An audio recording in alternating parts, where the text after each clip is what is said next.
Nah.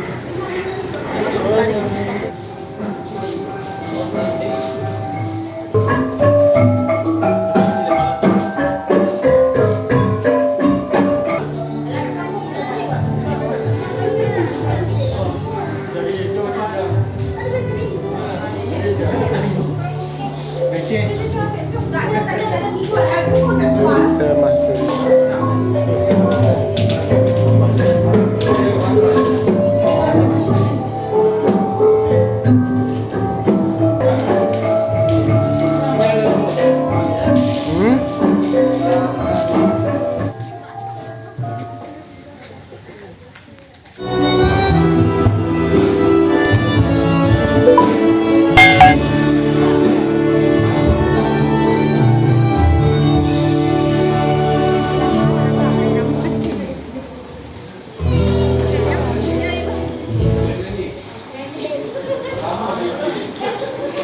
Kisah Ratu Mahsuri Pulau Langkawi.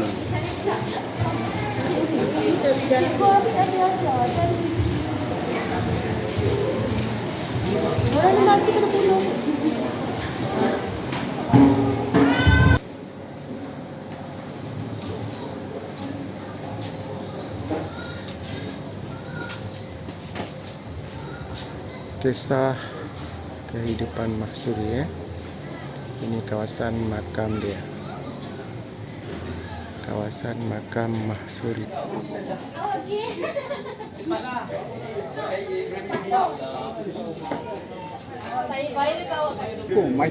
Mereka bawa dia tanam. Bahkan semasa Mahsuri kena bunuh daripada masyarakat. Orang kampung ni boleh semua. Dia orang sanggup bagi dia punya barang kemas kepada dua ibu bapa Mahsuri supaya ibu bapa Mahsuri pergi kepada masyarakat serah pada Datuk Pengulu dan arah Datuk Pengulu jangan bunuh anak dia sebagai tebusan lah barang kemas tadi. Bila dia orang bawa barang kemas tadi serah pada Datuk Pengulu, yang menghalang adalah kakak ipar Mahsuri, isteri Datuk Pengulu sendiri yang memang benci sangat Mahsuri. Dialah yang bagi tahu pada Datuk Pengulu, pada suami dia, mengatakan jangan terima barang ni. Sebab dia memang dia dendam dekat Mahsuri. Jangan terima barang kemas ni dan jangan lepas Mahsuri. Bunuh saja Mahsuri. Sebab kalau dapat tahu pada Sultan, nanti Sultan akan murka kita, marah kat kita. Jadi itulah Mahsuri tetap dihukum membunuh. Dialah yang buat fitnah daripada awal-awal lagi. Kakak ipar ni. Pasal apa yang dia benci sangat dengan Mahsuri? Sebab Mahsuri lebih cantik daripada dia. Orang kampung lebih suka bergaul dengan Mahsuri. Jadi dia rasa sejak wujud saja Mahsuri dia tak popular macam dulu dia. Orang tak kenal dia dah. Itu dia benci sangat. Tapi dia tak tunjuk. Dia tunggu masa saja. Ni si kakak. Dia tak bagi tahu kata yang dia tu benci. Dia diam saja. Sebab suami Mahsuri, adik Datuk, adik suami dia masih ada di Langkawi. Dia diam saja. Itulah nak jadikan cerita. Satu hari Sultan Kedah dapat tahu. Rupanya suami Mahsuri pandai ilmu silat. Jadi bila Sultan dapat tahu yang suami Mahsuri handal dalam ilmu silat, maka dia dijemput oleh Sultan ke Kuala Kedah. Membantu orang Kedah berperang dengan orang Siam.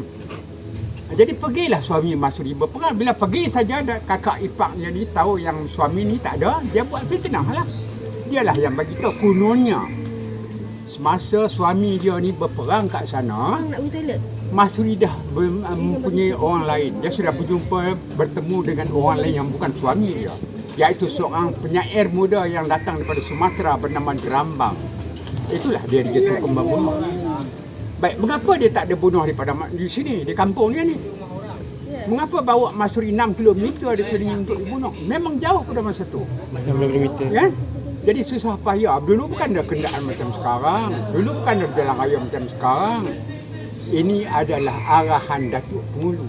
Datuklah yang arah Mahsuri dibunuh di sana sebab di sana orang lebih ramai daripada kampung Mawat. Rupanya Datuk Pengulu, abang ipar dia ni suka orang ramai tengok Mahsuri kena bunuh. Bukan tujuan nak malukan Mahsuri dah. Dia pun ada baik dia juga. Dia cuba nak insafkan orang kampung. Dia cuba nak bagi tahu pada orang kampung, bagi pengajaran pada orang kampung. Sekiranya ada orang-orang dia yang buat salah, yang buat dosa, inilah hukuman dia.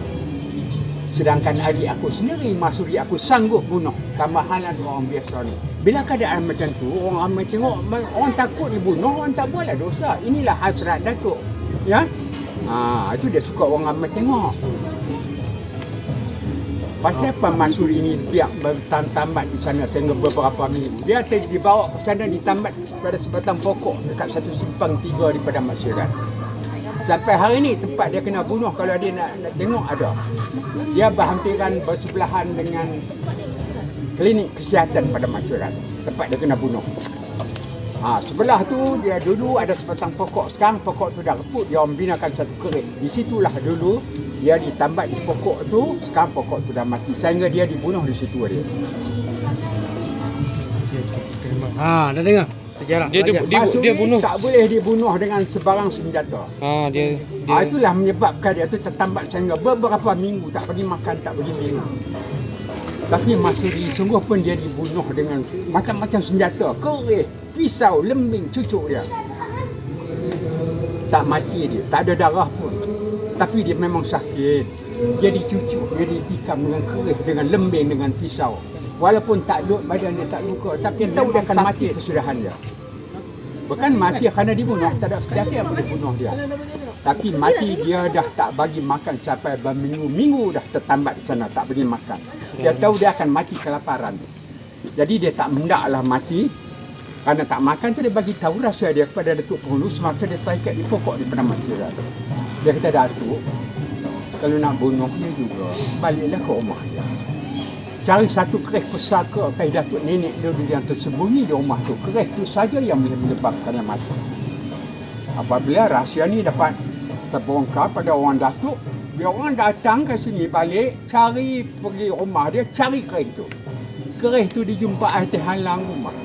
Kerih pusaka tadi. Dah jumpa kerih tu, bawa balik kepada masyarakat itu dibunuh. Untuk mati, bunuh Masuri. Bila sampai saja kerih di hadapan Masuri daripada masyarakat, sekarang dia tahu dia akan mati. Sebab kerih pusaka tadi dah ada di tangan abang ipar dia. Jadi apa dia boleh buat? Dia nak lawan tak boleh. Terikat, tak makan dan tak minum.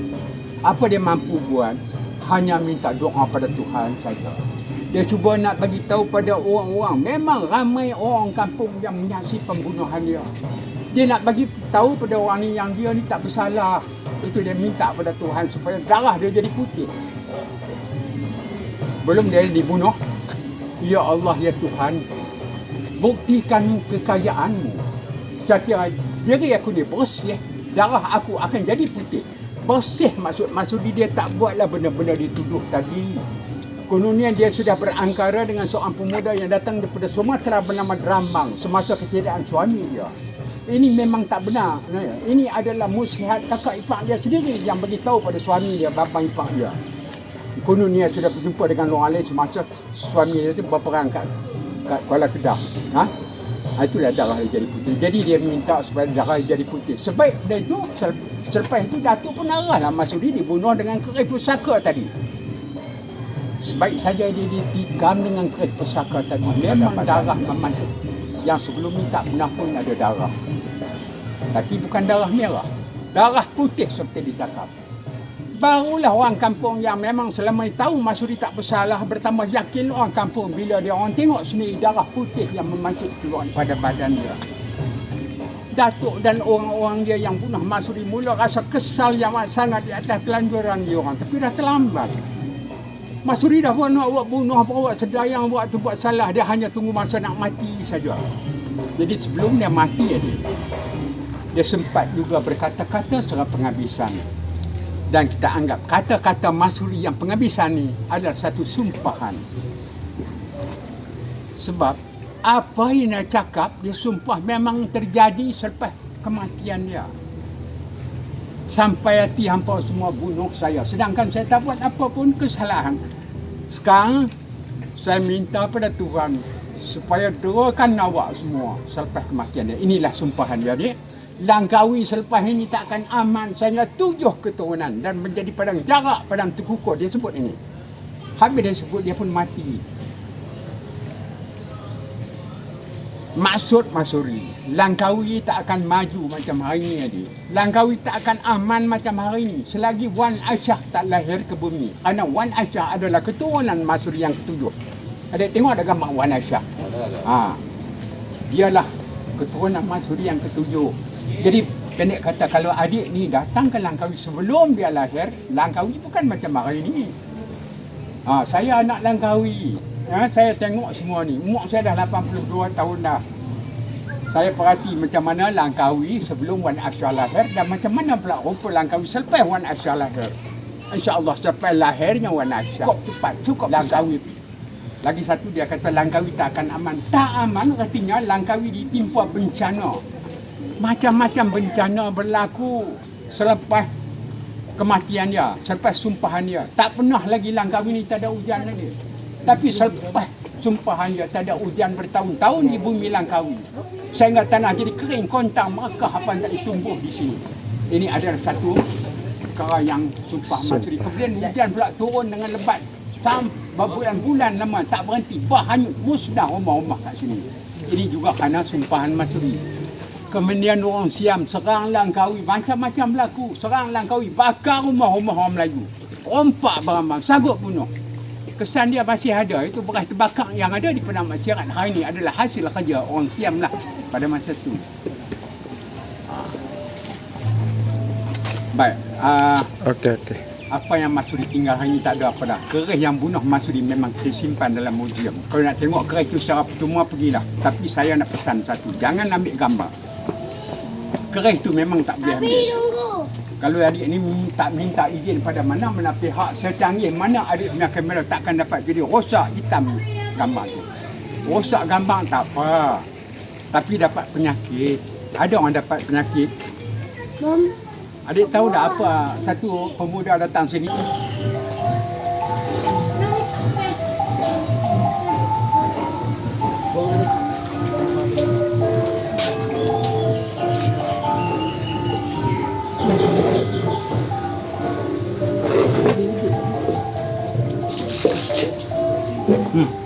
Sama-sama.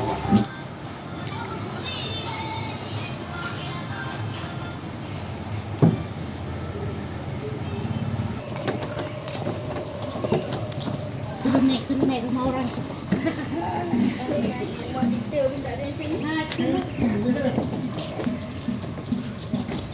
Mana rumah Mansuri yang saya sebenar? Ni ke ni? Ya. Kita sekarang berada di rumah Mansuri.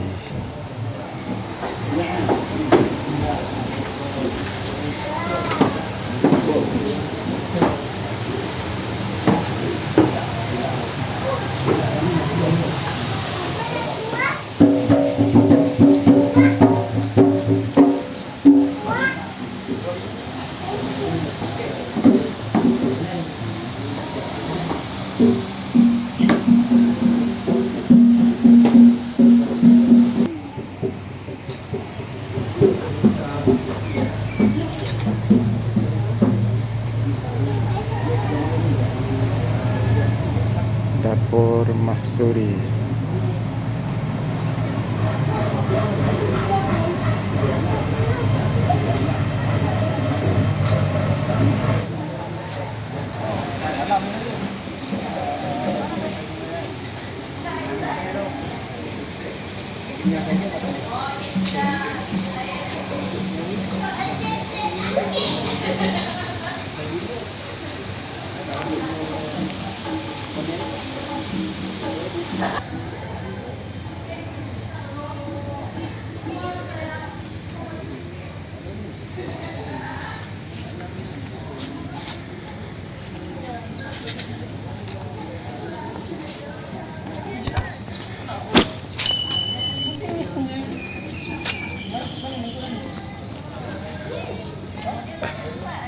Lembeng Mansuri. Jangan ambil gambar keris. Bukan keris ni. Ini bukan keris kami. Like, share and subscribe to my channel.